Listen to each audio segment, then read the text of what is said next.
NoEnd House. Let me start off by saying that Pierre Terry was addicted to heroin. We were friends in college and continued to be after I graduated. Notice that I said I. Dropped out after 2 years of barely cutting it. After I moved out of the dorms and into a small apartment, I didn't see Pierre as much. We would talk online every now and then. AIM was king in pre-Facebook years.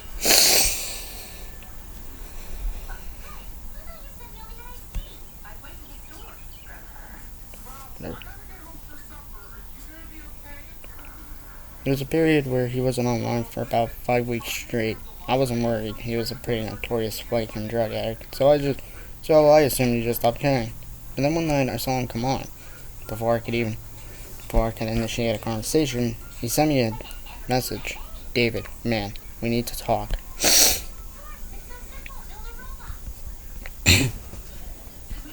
That was when he told me about the NoEnd House. I got that name because no one had ever reached the final exit. It was pretty simple and cliche. Reach the final room in the building and you win $500, 9 rooms in all. The house was located outside the city, roughly 4 miles from my house.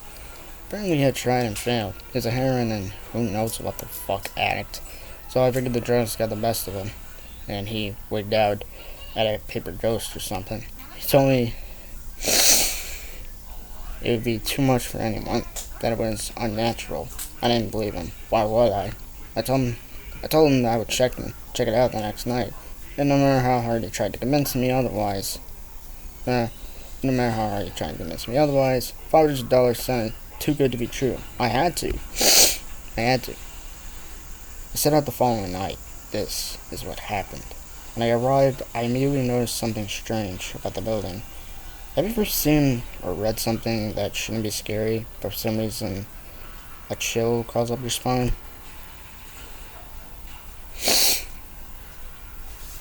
So if you're giving me a sniff, my nose has been bothering me today. Anyways. I walked toward the building, and the feeling of uneasiness only intensified as I opened the front door. My heart slowed, and I let a relieved sigh leave me as I entered. The room looked like a normal hotel lobby decorated for Halloween. The sign was posted in a place of a worker. It read, "Room 1 this way. 8 more to follow. Reach the end and you win." I chuckled and made my way to the first door. First area was almost laughable. The decor resembled the Halloween aisle of a Kmart, complete with cheat ghosts and animatronic zombies that gave a static growl when you passed by. The far end was an exit, the only door besides the one I entered through. I brushed through the fake spider webs and headed for the second room. I was greeted by fog as I opened the door to room 2. The room definitely upped the ante in terms of technology. Not only was there a fog machine, but a bat hung from the ceiling, flew in a circle. Scary. To see they have a Halloween soundtrack that one would find at a 99-cent store on loop somewhere in the room. I didn't see a stereo, but I guess they must have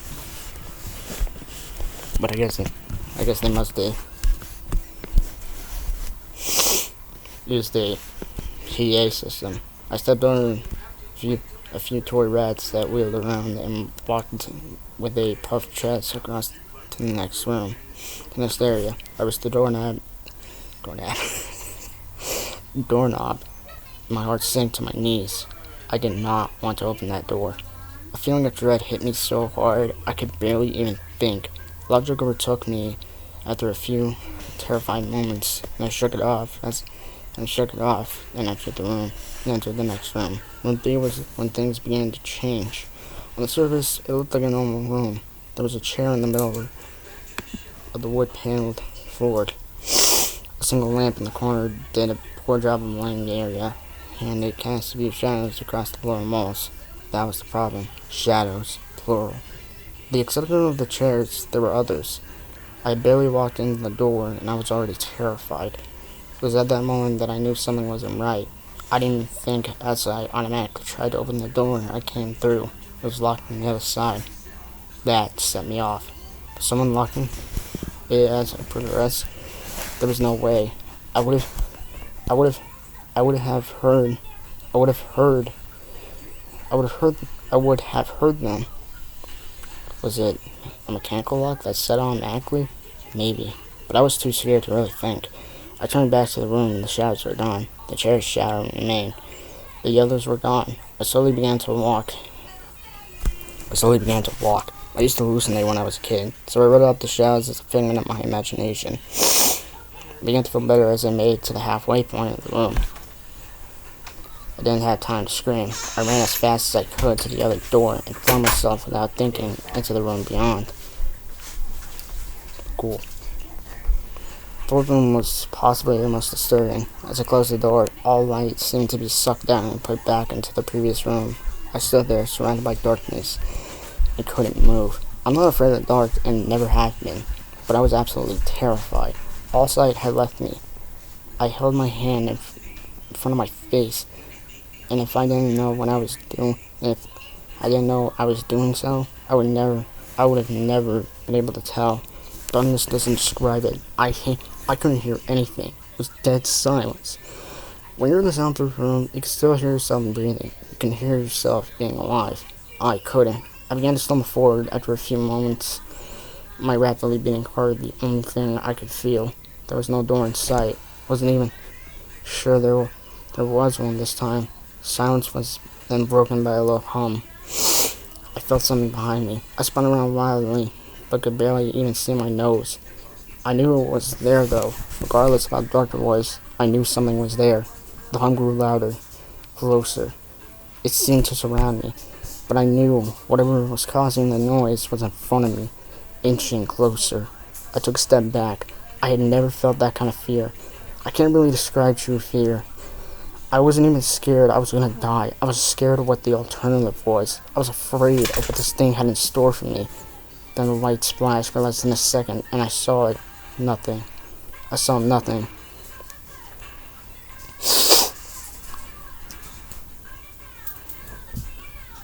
And I know I saw nothing there. The room was again plunged into darkness, and the hum was now a wild screech. I screamed in protest. I couldn't hear this goddamn sound for another minute. I ran backwards away from the noise and fumbled for the door handle. It turned, and I turned and fell into room 5. Before I describe room 5, you have to understand something. I am not a drug addict. I have had no history of drug abuse or any sort of psychosis, short of childhood hallucinations I mentioned earlier. Those were only when I was really tired or just waking up. I entered NoEnd House with a clear head. After falling in from the previous room, my view of room 5 was from my back. Looking up at the ceiling, what I saw didn't scare me, it simply surprised me. Trees had grown into the room and towered above my head. The ceilings in this room were taller than the others, which made me think I was in the center of the house. I got up off the floor and dusted myself off and took a look around. It was definitely the biggest room of them all. I couldn't even see the door from where I was. Various brush and trees was to block my line of sight with the exit. Up to this point, I figured the rooms were going to get scarier, but this was a paradise compared to the last room. I also assumed whatever was back in room 4 stayed back there. I was incredibly wrong. As I made my way deeper into the room, I began to hear what one would hear if they were in the forest, chirping bugs and the occasional flap of birds. Occasional flap of birds seemed to be my only company in this room. That was the thing that bothered me the most. I heard the bugs and other animals, but I didn't see any of them. I began to wonder how big this house was. From the outside, when I first walked up to it, it looked like a regular house. It was definitely bigger on the inside. It was definitely on the bigger side, but this was almost a full forest in here. The canopy covered my view of the ceiling, but I assumed it was still there, however high it was. I couldn't see any walls though. The only way I knew I was still inside was the floor matched the other rooms. Standard dark wood paneling. I kept walking, hoping that the next tree I passed would reveal the door. After a few moments of walking, I felt a mosquito fly into my arm.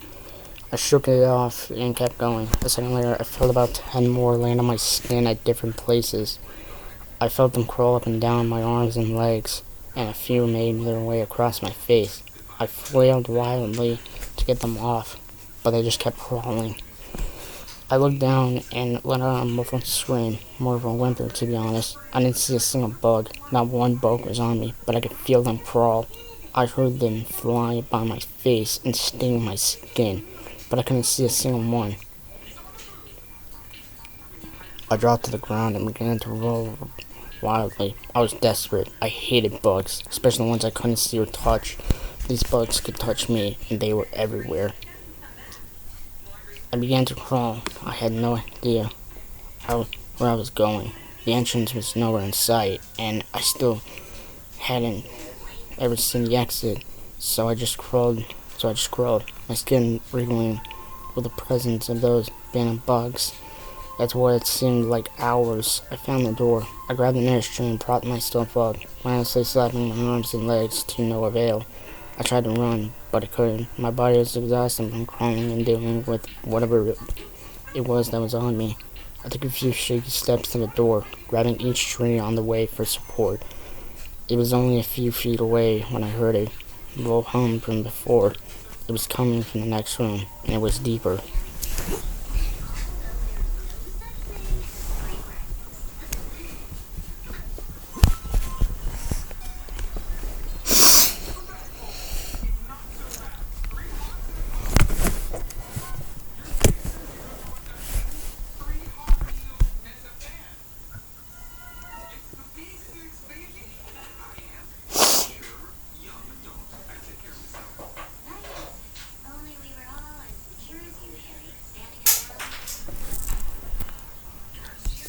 I could almost feel it inside my body.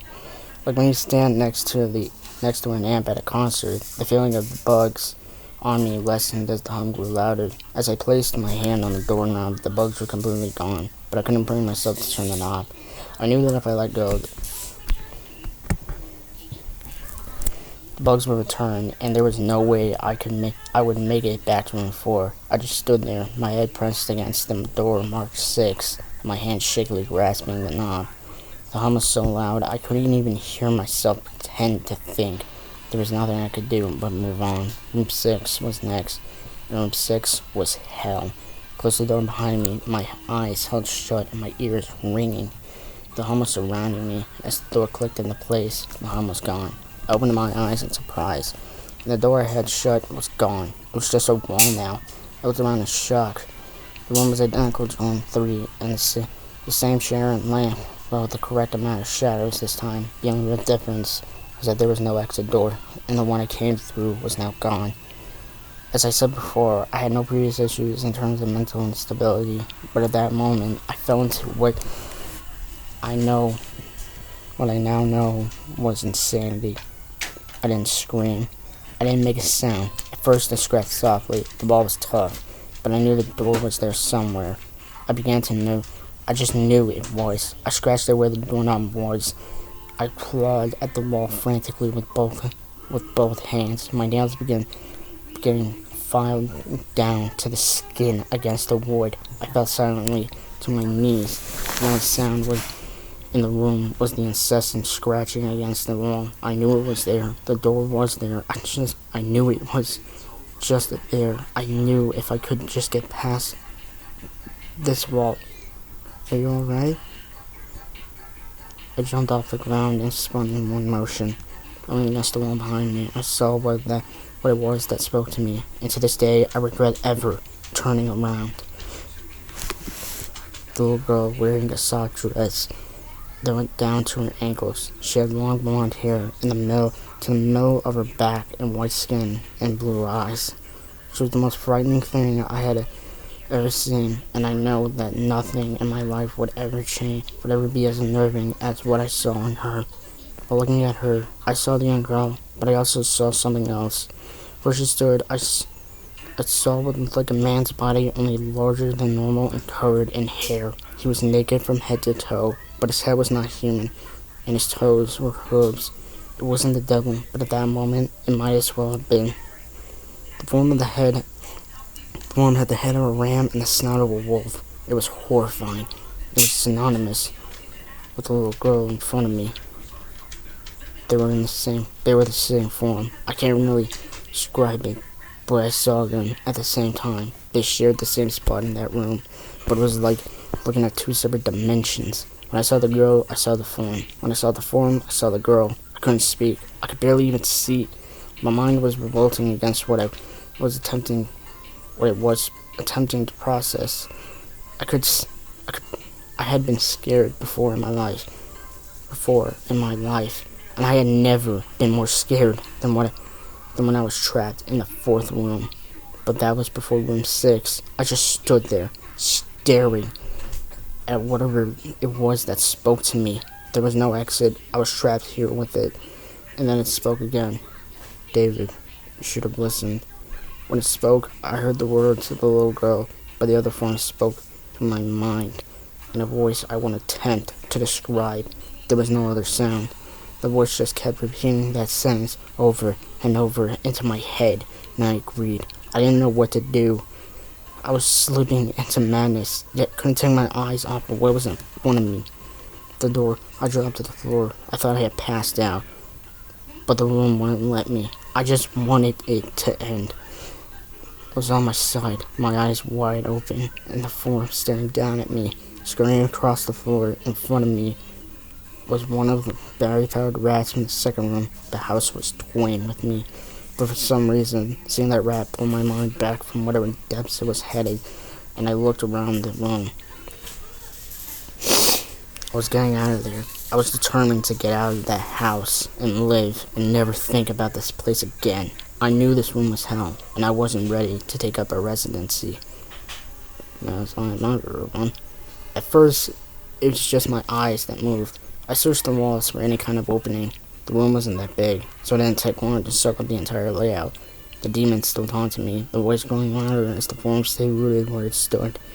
I placed my hand on the floor and lifted myself up to all fours. I turned to scan the wall behind me.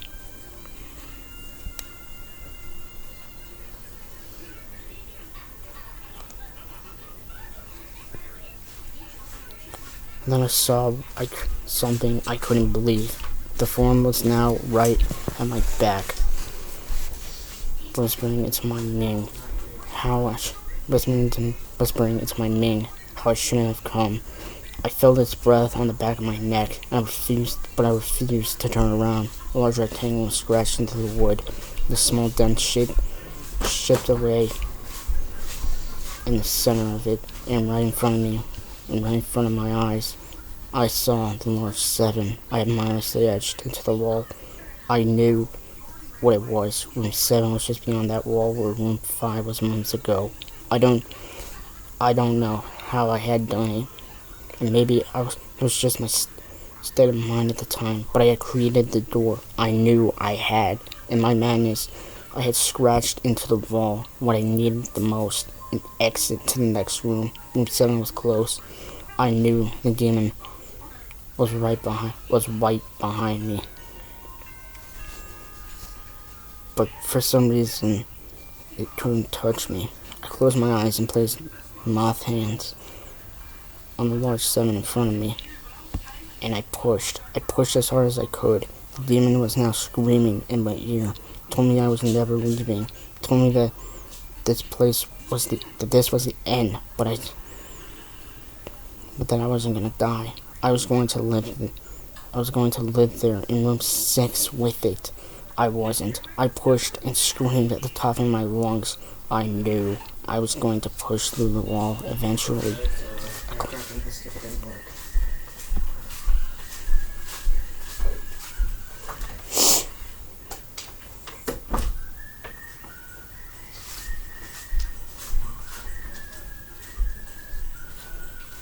I clenched my eyes shut and screamed, and the demon was gone. I was left in silence. I turned around slowly and was greeted by the room as it was when I entered. Just a chair and a lamp. I couldn't believe it, but I didn't have time to dwell. I turned back to the 7, jumped back slightly. What I saw was a door. Not the one I had scratched in, but just a regular door with a large 7 on it. My whole body was shaking. It took me a while to turn the knob. I just stood there for a while, staring at the door. I couldn't stay in room 6. I couldn't. But if this was only room 6, I could imagine what 7 had in store. I must have stood there for an hour just staring at the 7. Finally, with a deep breath, I twisted the knob and opened the door to room 7. I stumbled through the door, mentally exhausted and physically weak. The door behind me closed. I realized where I was. I was outside. Not outside like room 5, but I was actually outside. My eyes stung. I wanted to cry. I fell to my knees and tried, but I couldn't. I was finally out of that hell. I didn't even care about the prize that was promised. I turned and saw that the door I just went through was the entrance. I walked to my car and drove home, thinking of how nice his shower sounded. As I pulled up to my house, I felt uneasy. The joy of leaving NoEnd House had faded, and dread was slowly building in my stomach. I shook it off as residual from the house and made my way to the front door. I entered and immediately went up to my room. I entered, and there on my bed was my cat, Baker Baskerville. He was the first living thing I had seen all night, and I reached to pet him. He hissed and swiped at my hand. I recoiled in shock as he had never acted like that. I thought, whatever, he's an old cat. I jumped into the shower and got ready for what I was expecting to be a sleepless night. After my shower, I went to my kitchen to make some food. I descended the stairs and turned into the family room. And what I saw would be forever burned into my mind. My parents were lying on the ground, naked and covered in blood. They were mutilated to near unidentifiable states. The limbs were removed and placed next to their bodies. Their heads were placed on their chests, facing me. The most unsettling part was their expressions. They were smiling, as though they were happy to see me. I vomited and sobbed. There in the family room. I didn't know what had happened. They didn't even live with me at the time. I was a mess, and I saw it. A door that was never there. Before. A door with a large H scrawled on it in blood. I was still in the house. I was standing there in my family room, but I was in room 7. The faces of my parents smiled wider as I realized this. They weren't my parents. They couldn't be. But they looked exactly like them. The door marked 8 was across the room, behind the mutilated bodies in front of me. I knew I had to move on, but at that moment, I gave up. Smiling faces tore into my mind, and they grounded me where I stood. I vomited again and nearly collapsed. Then the hum returned. It was louder than ever, and it filled the house and shook the walls. The hum compelled me to walk. I began to walk slowly, making my way closer to the door and the bodies. I could barely stand, let alone walk. And the closer I got to my parents, the closer I came to suicide. The walls were now shaking so hard, it seemed as though they were going to crumble. But still, the faces smiled at me. As I inched closer, their eyes followed me. I was now between the two bodies, a few feet away from the door. Dismembered hands clawed their way across the carpet towards me. All the while, the faces continued to stare. New terror washed over me, and I walked faster. I didn't want to hear them speak. I didn't want the voices to match those of my parents. They began to open their mouths, and the hands were now inches from my feet. In a dash of desperation, I lunged toward the door. I threw it open and slammed it behind me. Room 8. I was done. After what I had just experienced, I knew there wasn't anything else this fucking house could throw at me that I couldn't live through. There was nothing short of the fires of hell that I wasn't ready for. Unfortunately, I underestimated the abilities of NoEnd House. Fortunately, things got more disturbing, more terrifying, and more unspeakable in room 8. I still have trouble believing what I saw in room 8. Again, the room was a carbon copy of rooms 4 and 6, but sitting in the usually empty chair was a man. A few seconds of disbelief, my mind finally accepted the fact that the man sitting in the chair was me. Not someone who looked like me. It was David Williams. I walked closer. I had to get a better look, even though I was sure of it. He looked up at me, and I noticed tears in his eyes. Please don't do it. Please don't hurt me. What? I said. I'm not gonna hurt you. Yes, you are. He was sobbing now. You're gonna hurt me, and I don't want you to. He sat in the chair with his legs up and began rocking back and forth. It was actually really pathetic looking, especially since he was me, identical in every way. Listen, who are you? I was now only a few feet away from my doppelganger. I was now only a few feet from my doppelganger. It was the weirdest experience yet, standing there talking to myself. I wasn't scared, but I would be soon. Why are you? You're gonna hurt me. You're going to hurt me. You're going to hurt me. If you want to leave, you're going to hurt me. Why are you saying this? Why are you saying this? Just calm down, alright? Trying to figure this. And then I saw the David sitting down was wearing the same clothes as me, except for a small red patch on his shirt, embroidered the number 9. You're going to hurt me. You're going to hurt me. Don't. Please, you're going to hurt me. My eyes didn't leave that small number on his chest.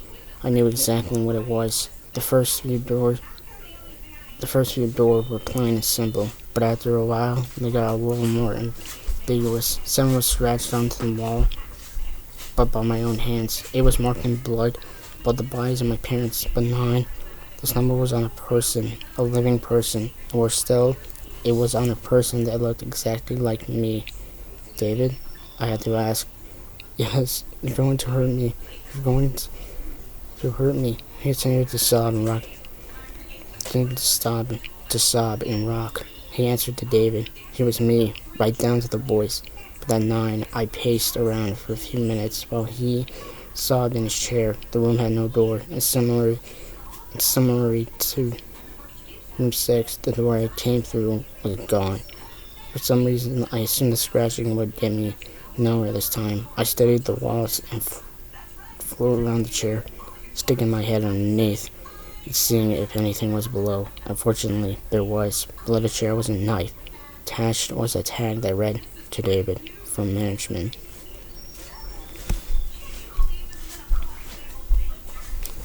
The feeling in my stomach as I read that tag was something sinister. I wanted to throw up.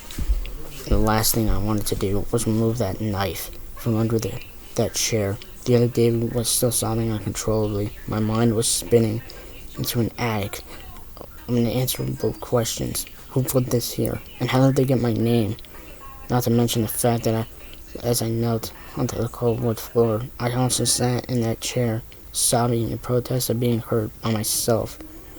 It was all too much to process. The house and the management had been playing with me this whole time. My thoughts for some reason turned to Peter, and whether or not he got this far. And if he did, if he had met Appearance Harry sobbing in this very chair, rocking back and forth. I shook those thoughts out of my head. They didn't matter. I took the knife from under the chair, and immediately the other David went quiet. David, he said in my voice, what do you think you're going to do? I lifted myself from the ground and clenched the knife in my hand. I'm going to get out of here. David was still sitting in the chair, though he was very calm now. He looked up at me with a slight grin. I couldn't tell if he was going to laugh or strangle me. Slowly, he got up from the chair and stood facing me. It was uncanny. His height, and even the way he stood, matched mine. I felt the rubber hilt of the knife in my hand and gripped it tighter. I didn't know what I was planning to do with it. I didn't know what I was planning on doing with it, but I had a feeling I was going to need it. No. His voice is slightly deeper than mine. I'm going to hurt you. I'm going to hurt you, and I'm going to keep you here. I didn't respond. I just lunged and tackled him to the ground. I had mounted him and looked down, the knife poised and ready. He looked at me terrified. It was like I was looking in a mirror. Then the home turned low and distant, though I still feel it deep in my body. David looked up at me as I looked down at myself. The hum was getting louder, and I felt something inside me snap. With one motion, I slammed the knife into the patch on his chest and ripped it down. Blackness fell into the room, and I was falling. darkness around me was nothing it was like nothing I had experienced up to that point. Room 3 was dark, but it didn't come close to what was completely engulfing me. I wasn't even sure if I was falling after a while. I felt weightless, covered in dark, and then a deep sadness came over me. I felt lost, depressed, and suicidal. The sight of my parents entered my mind. I knew it wasn't real, but I had seen it, and the mind has trouble differentiating between what is real and what isn't. The sadness only deepened. I was in room 9 for what seemed like days, the final room, and that's exactly what it was, the end. NoEnd House had an end, and I reached it. At that moment, I gave up. I knew I would be in that room, be in that in-between state forever, accompanied by nothing but darkness.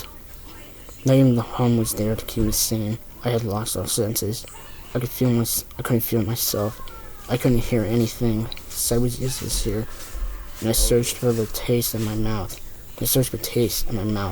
I fell and found nothing. I felt disembodied and completely lost. I knew where I was. This was hell. Room 9 was hell. And then it happened. A light. One of those stereotypical lights at the end of the tunnel. Then I felt the ground come up from below me. I was standing. After a moment or two, gathering my thoughts and senses, I slowly walked toward that light. As I approached the light, it took form. It was a vertical slit down the side of a door, this time unmarked. I slowly walked through the door and found myself back where I started, the lobby of NoEnd House. It was exactly how I left it, still empty, still decorated with childish Halloween decorations. And after everything that had happened that night, I was still wary of where I was. After a few moments of normalcy, I looked around the place trying to find anything different. On the desk was a plain white envelope with my name handwritten on it. Mentally curious, yet still cautious, I mustered up the courage to open the envelope. Inside was a letter, again handwritten. David Williams, congratulations. You made it to the end of NoEnd House. This is up this prize as a token of your great achievement. Yours forever, Management. The letter was $500 bills. I couldn't stop laughing. I laughed for what seemed like hours. I laughed as I walked out to my car and laughed as I drove home. I laughed as I pulled to my driveway and laughed as I opened my front door to my house and laughed as I saw the small 10 etched into the wood.